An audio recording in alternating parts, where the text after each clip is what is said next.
지난 주간에 우리 가족이 모두 확진이 되는 바람에 예배를 인도하지 못했습니다. 한 일주일 정도 이렇게 아파 보니까 몸은 어느 정도 회복이 된 것 같아요.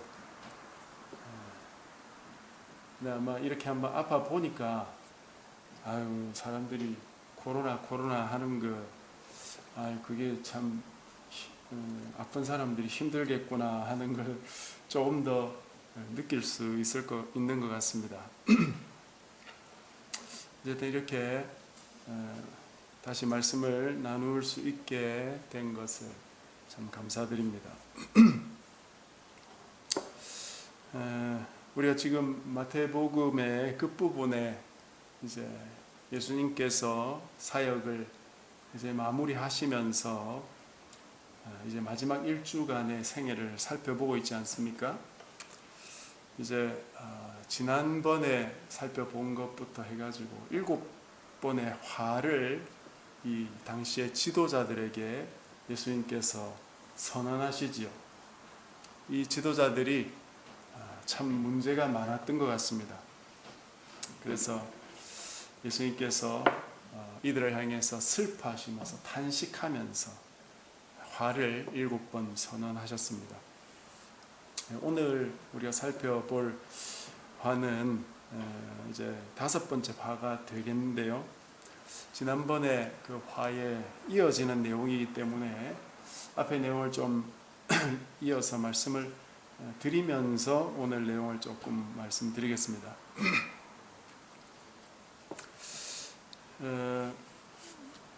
23장에서 이 예수님께서 화를 선언하시는 것은 당시 지도자들의 문제가 있기 때문에 그 문제를 이렇게 드러내시는 것도 있지만 동시에 그 지도자들로부터 하나님의 백성들을 또 구원해 내시기 위함이지요.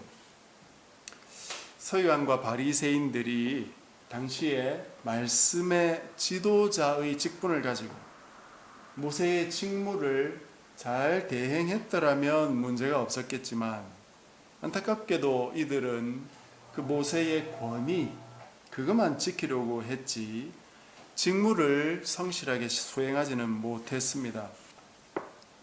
물론 모든 지도자들이 다 그랬던 것은 아니죠. 여러분 기억하실 겁니다. 일찍이 니고데모라는 사람, 이 니고데모라는 사람은 바리새인이거든요. 그 사람이 한밤중에 예수님을 찾아와 가지고 어떻게 해야 영생을 얻을 수 있습니까? 그런 질문도 했고요.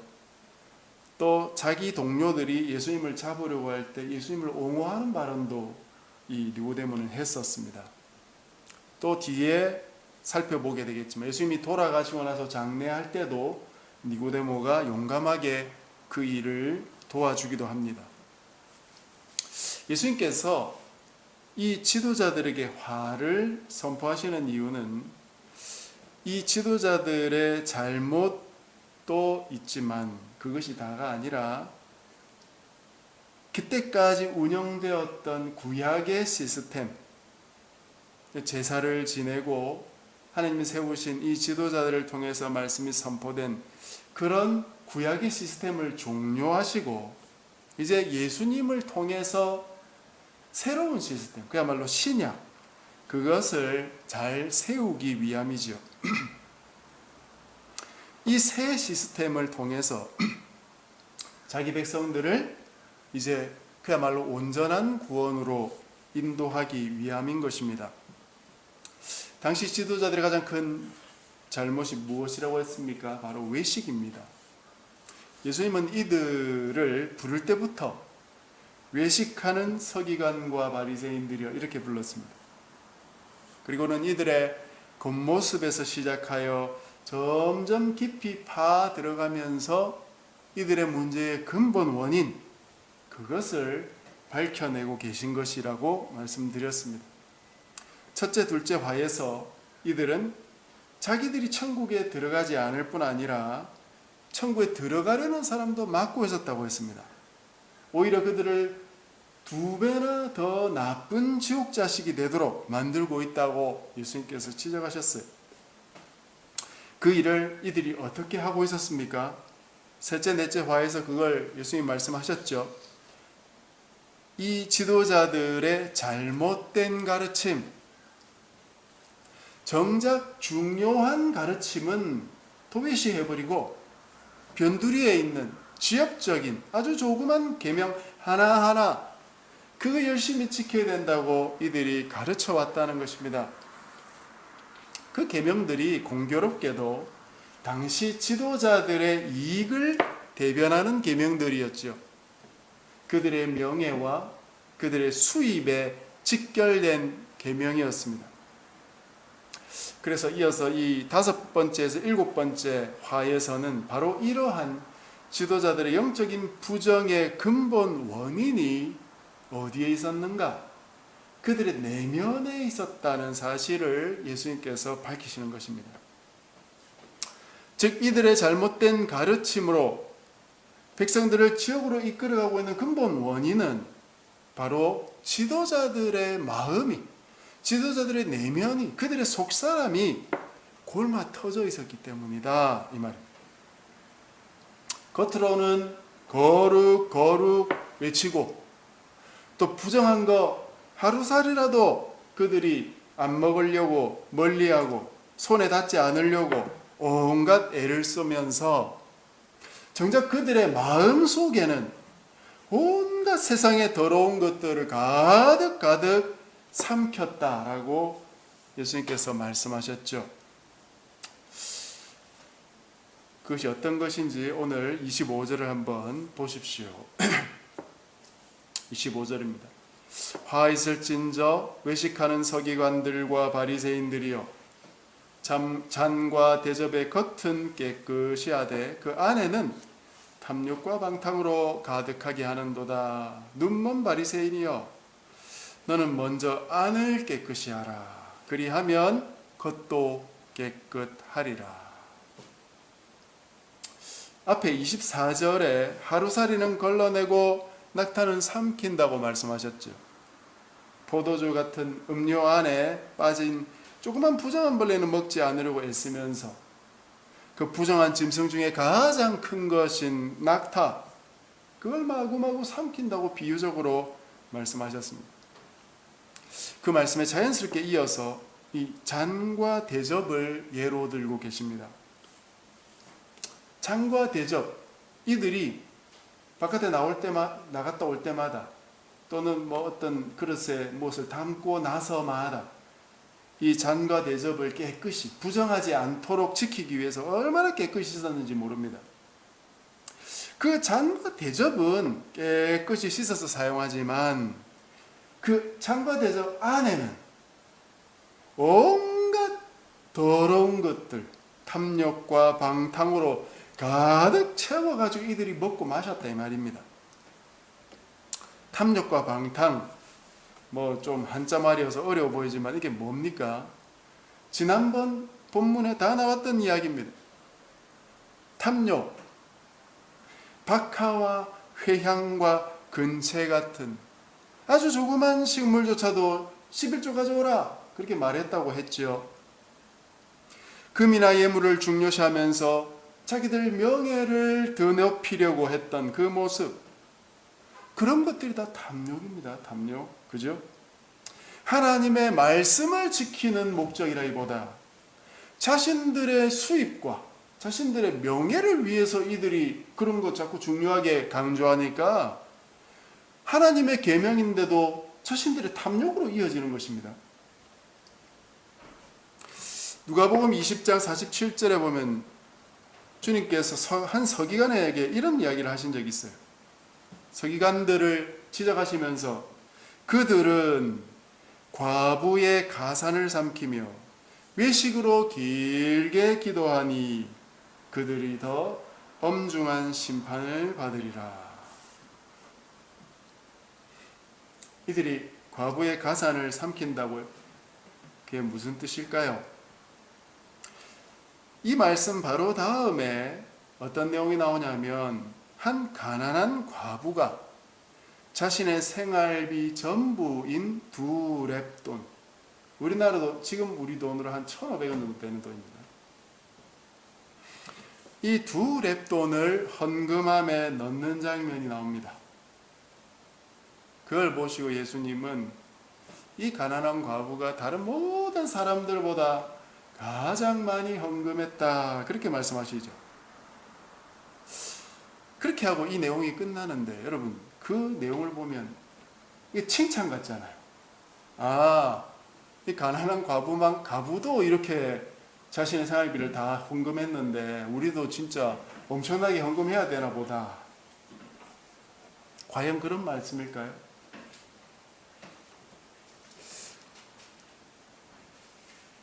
그렇게 설교하는 목사님들도 꽤 있습니다. 그러나 그게 아닙니다. 당시 지도자들이 과부가 가진 생활비 겨우 1,500원 정도 되는 것조차도 억지로 헌금하게 만들었다는 거예요. 당신들이 가지고 있는 그거 바카 회양 근처에 그 조그만 거라도 11조 해야 된다. 여러분 그 문맥을 한번 잘 살펴보십시오. 그 칭찬이 아니고 그 탐욕을 부리던 지도자들을 향한 예수님의 야단입니다. 성경시대에 사회적인 약자의 대표가 바로 고아와 과부였죠. 이들에 대한 하나님의 사랑과 배려가 성경 곳곳에 나옵니다. 하나님께서 다른 사람들에게 고아와 과부를 멸시하지 마라, 그들을 도와줘라, 먹을 것 줘라, 그냥 줘라, 그렇게 말씀하셨어요. 그럼에도 불구하고 이 당시의 지도자들은 11조라는 명목으로 생활비도 가져와 그랬다는. 그러니 이들의 탐욕이 얼마나 참 잘못된 탐욕입니까? 그리고 방탕이라는 단어는 다른 말로 하면 무절제입니다. 무절제, 절제를 못한다는 거예요. 절제는 언제 필요합니까? 어떤 목적이나 목표를 달성하기 위해 필요한 것이 절제예요. 다이어트를 목표로 하는 사람들은 치킨이나 피자 같은 고열량 음식을 조금 절제를 할 필요가 있겠죠. 다이어트를 하겠다면서 평소 좋아하던 여러 가지 인스턴트 식품들 잔뜩 사놓고 마구 먹는 사람들은 무절제하다, 그렇게 말할 겁니다. 그런 사람들은 목표를 잘못 잡은 것이죠. 다이어트를 잡으면 안 됩니다. 그런 사람들. 이렇게 목표의식을 잃어버린 모습, 그걸 무절제하다고 그렇게 말하죠. 특별히 그런 목표를 가지고 있지 않은 사람이 가까운 친구들하고 햄버거를 먹는다든지 삼겹살을 구워 먹는다든지 그렇다고 해서 무절제하다고 말하지는 않지요. 절제나 무절제는 당면한 목표가 있을 때 의미가 있는 것 아니겠습니까? 당시 바리새인들과 서기관들이 방탕했다는 건 이들이 목표를 잃어버렸다는 것입니다. 무슨 목표입니까? 백성들을 하나님 나라로 이끄는 것이 이들의 목표죠. 그것 때문에 하나님이 이들을 세워놓은 것입니다. 그렇게 해야 할 자들이 하나님 말씀을 자기 중심적으로 가르치면서 자기 배만 채우고 자기 명예만 지키려고 하니까 무절제해진 것이에요. 방탕해진 것이에요. 목표가 없어진 것이에요. 하나님 백성들이 하나님 나라로 가는 게 아니라 다 지옥으로 빠지고 말고 있다, 이 말입니다. 이 지도자들의 모습이 바로 방탕입니다. 백성들을 하나님 나라로 인도해야 될 자들이 정반대의 일을 하고 있으니 그것이 곧 목표를 잃어버린 모습이다, 이것입니다. 목표를 잃어버린 것이 방탕입니다, 여러분. 방탕이 나가서 아무렇게나 산다고 방탕인 것이 아니에요. 목표를 잃어버렸으면 그것이 곧 방탕입니다. 주님은 이런 지도자들이야말로 참으로 맹인이라고 말씀하셨어요. 겉은 멀쩡한데 눈은 두 눈 뜨고 있는데 보지 못한다 이 말이에요.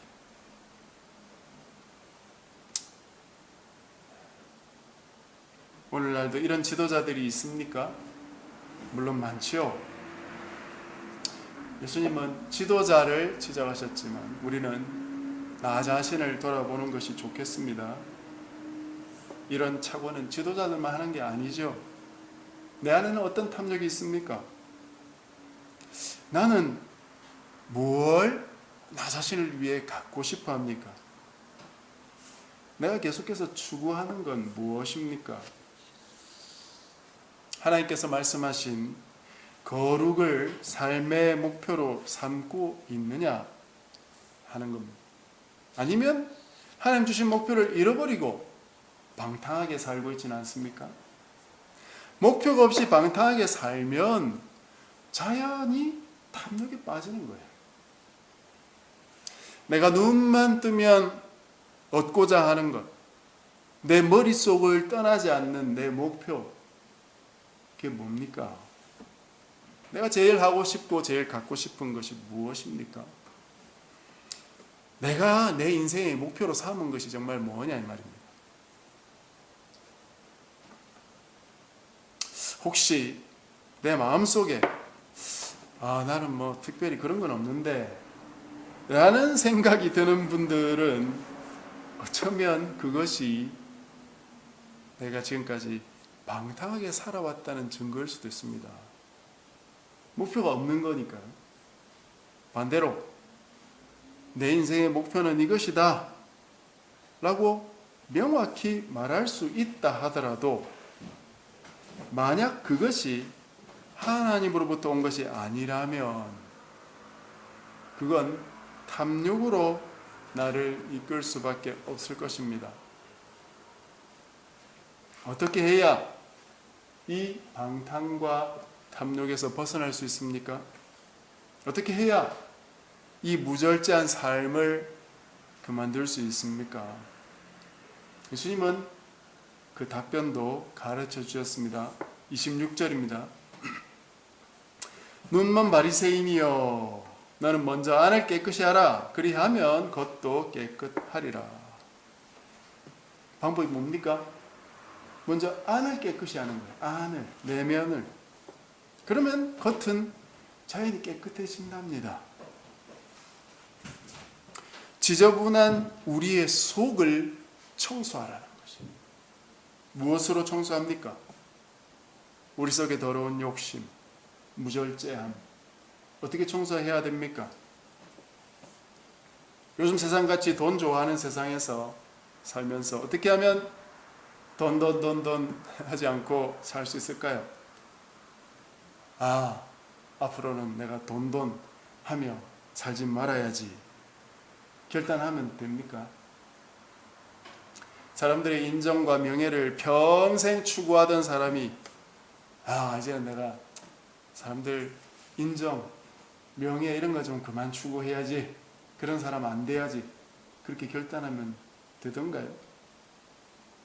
늘 나보다 조금 부족한 사람 무시하고 항상 불평불만 입에 가득한 사람이 이제 내가 그렇게 안 살아야지, 그렇게 결단한다고 되던가요? 평생 방탕하게 부도덕하게 살아오던 사람이 앞으로 안 그래야지 한다고 되느냐 이것이. 여러분, 우리 어릴 때부터 인간이 가지고 있는 공통 그 마음이 있어요. 하지 말라고 하면 더 하고 싶죠, 그죠? 만지지 마라, 보지 마라, 숨겨두면 자꾸 찾아요. 더 보고 싶고 궁금증이 생기고 호기심이 생기죠. 다짐과 결심도 그와 비슷합니다. 내가 안 하겠다고 마음먹은 순간 자꾸 그것이 생각이 많이 납니다.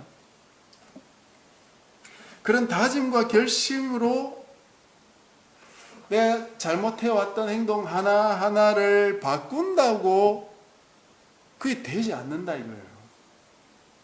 어떻게 해라는 말씀입니까? 속 사람을 바꿔야 된다. 속 사람을. 안을 깨끗이 해야 된다. 내면을 깨끗하게 만들어야 된다. 더러운 거 하나하나 내 내면 찾아가면서 청소할 일이 아니고 속 사람을 통째로 바꿔야 된다는 거예요. 통째로.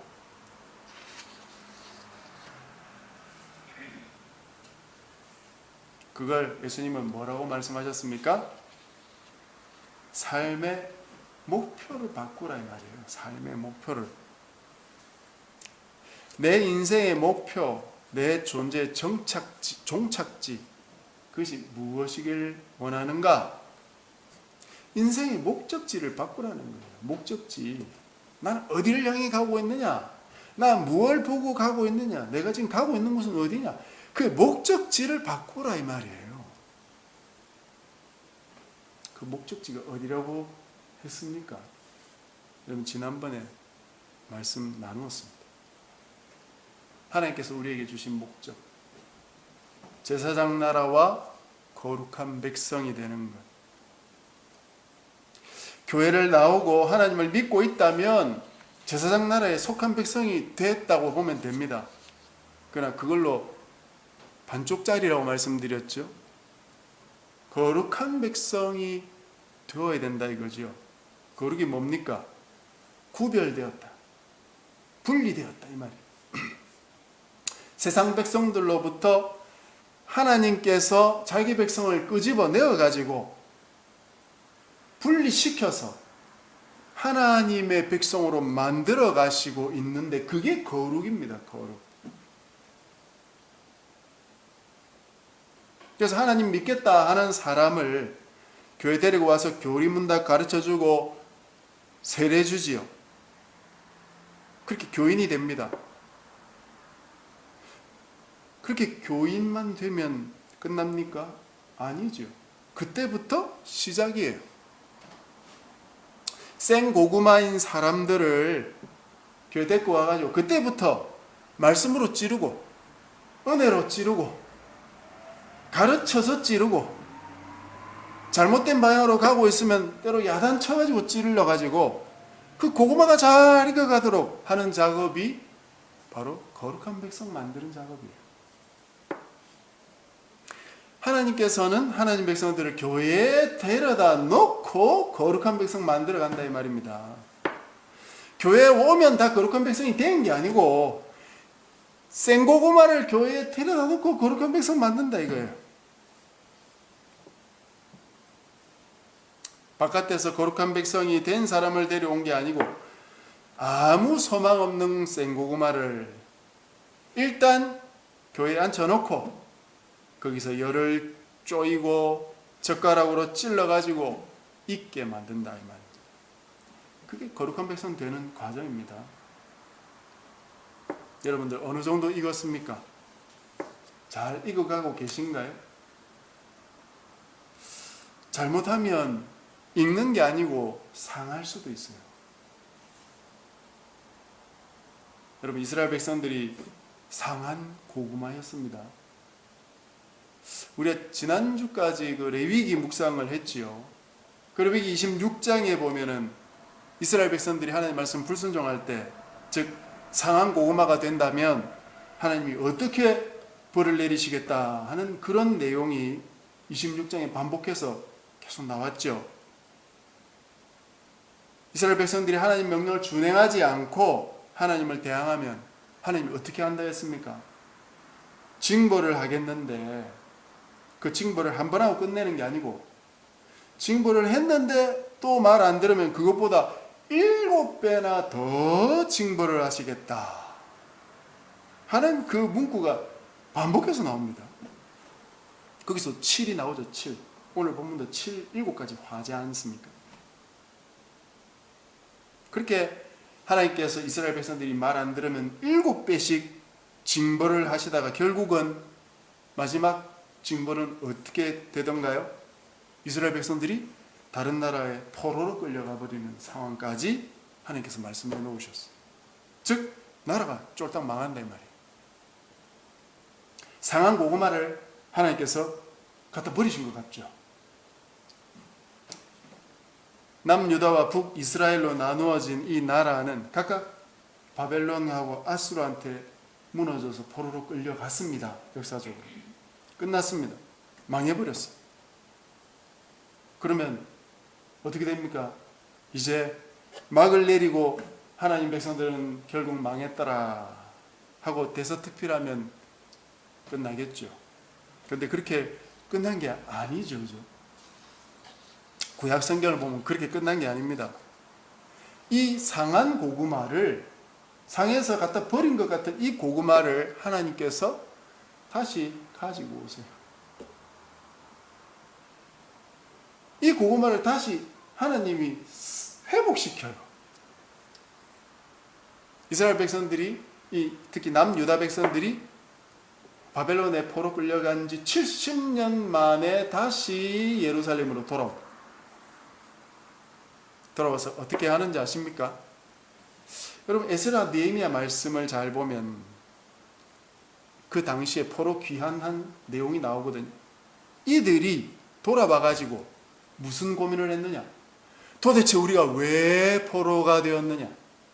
하나님의 백성인 우리가 왜 포로가 되었느냐? 다른 나라에. 그걸 고민해.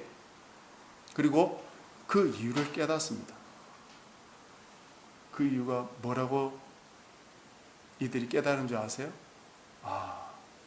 우리가 하나님 말씀을 불순종했기 때문이구나. 그걸 깨달아요. 그래서 이들이 하나님 말씀을 순종하자는 그 운동이 아주 거대하게 일어납니다. 굉장히 놀라운 일이죠, 여러분. 상했다고 갖다 버린 고구마가 돌아왔는데 생고구마가 돼서 돌아왔어요. 살아있는 고구마가 됐다 이 말이에요. 유다 백성이 망한 거로 끝난 게 아니고 하나님의 말씀의 사람으로 바뀌어서 왔다 이 말이에요. 기적이 일어난 거예요. 기적이.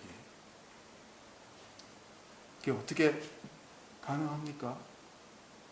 하나님이 이들을 잘못해가지고 다른 나라에 갖다 팔아버렸는데 도대체 거기서 무슨 일이 있었길래 이들이 완전히 새로워져가지고 사람이 바뀌어가지고 왔다 이 말이에요.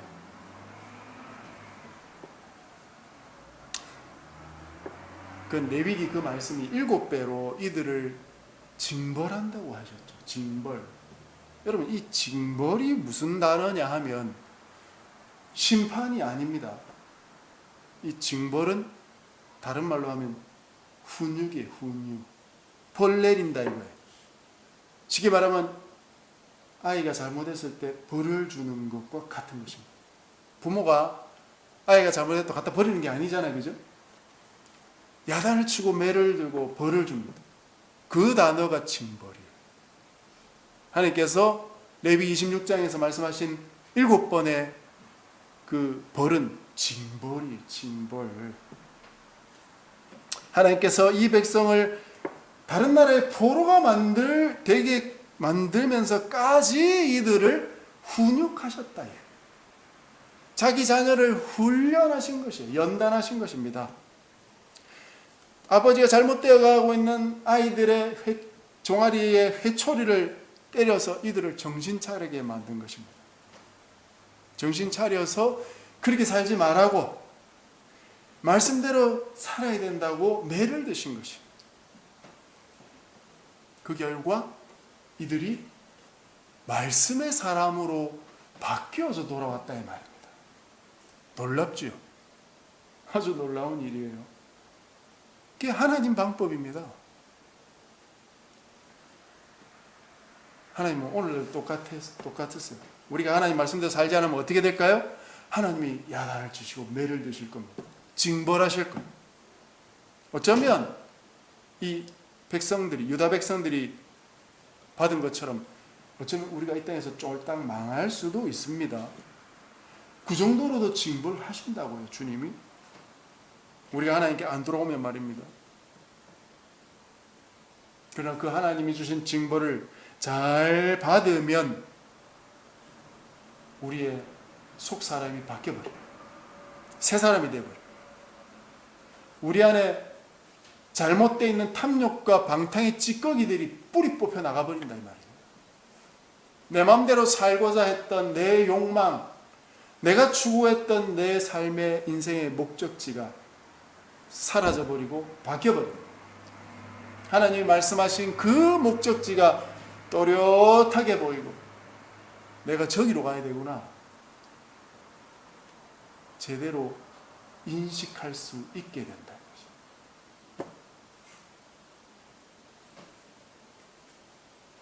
우리의 목표는 하나님의 징벌을 피하는 게 아닙니다. 여러분. 하나님의 거룩한 백성이 되는 것이 목표예요. 징벌을 받을 수도 있고 아니면 순종을 잘해서 축복만 받을 수도 있겠지요. 그건 우리가 어떻게 살아가느냐에 달려 있는 것입니다. 축복만 받고 살아가면 제일 좋겠죠. 그러나 만약 징벌을 받더라도 놀라거나 당황하지 마시라 이겁니다. 또 두려워하지 마시라 이겁니다. 내가 스스로 하나님을 떠나지만 않는다면 하나님은 그 안에서 우리를 연단하시고 단련하시고 새롭게 만들어 주시지 우리를 버리시지 않으세요. 끝까지 때로 징벌이 와도 그 안에서 승리의 걸음을 우리가 걸어가야 한다 이 말입니다.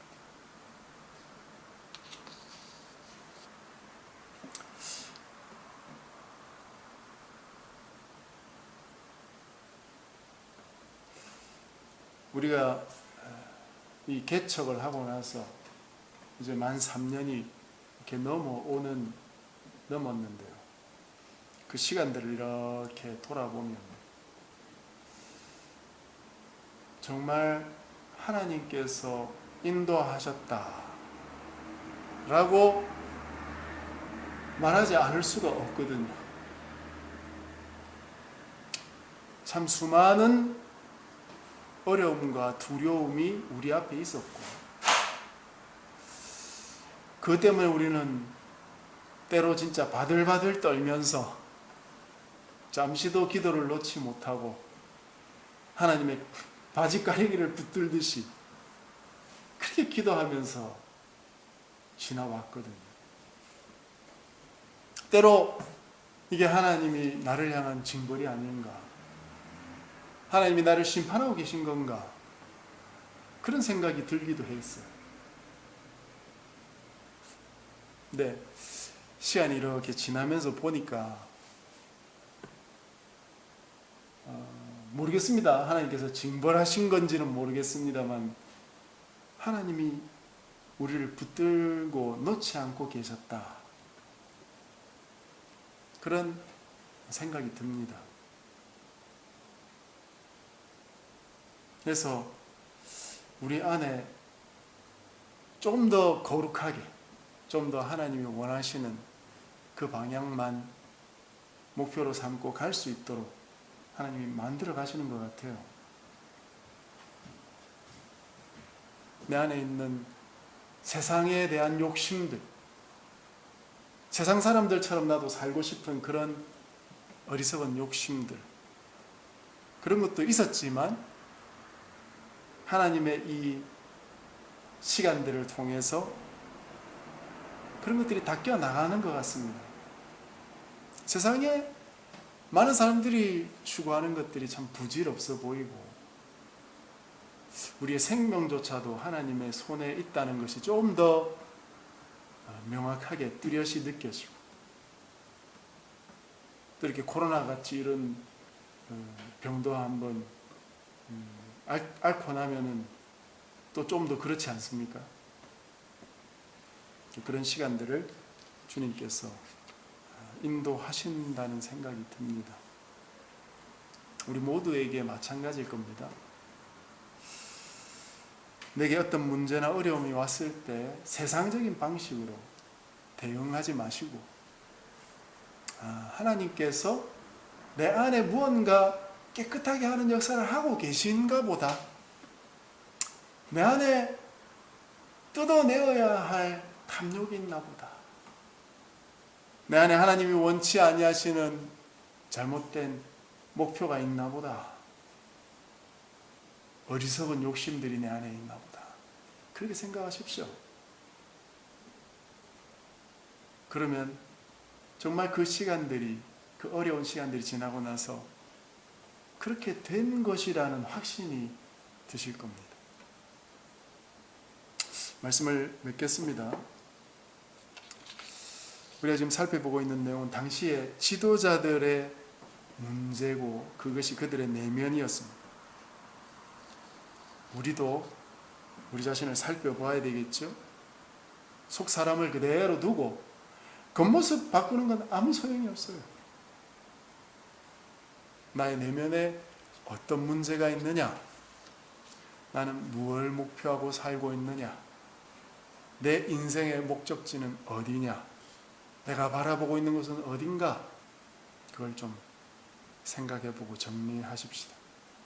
그래서 내 인생의 목표를 새롭게 하고 새로운 삶을 살게 되는 우리 모두가 되길 바랍니다.